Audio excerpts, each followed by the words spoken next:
হযরত হারিস আল মুহাসিবী রাদিয়াল্লাহু তাআলা তাবেউত তাবেঈন হযরত হারিস আল মুহাসিবী উনি জীবনে কখনো এভাবে মেরুদণ্ড সোজা করে বসে নাই। উনি কখনো দুই জানু হয়ে বসে নাই, কখনো বসতো না।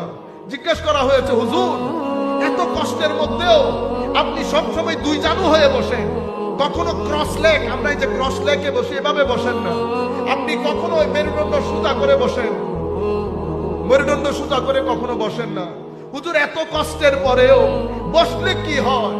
উনি বলছেন, আমি হলাম একজনের গোলাম, একজনের গোলাম। গোলাম কেমনে মালিকের সামনে এভাবে অভদ্র ভাবে বসে, সেই কারণে বসতে পারি না। ওরে ভাই, আজকের জমানায় যদি এই কথা বলি মানুষ হাসবে, বুঝানোর কোনো লোক নাই। একটা জমানা ছিল, এশক ছিল, আশেক ছিল, মাশুক ছিল, এশকের ভাষা ছিল, চোখের মধ্যে পানি ছিল, মানুষের ভিতরে আখলাক ছিল, ইমোশন ছিল।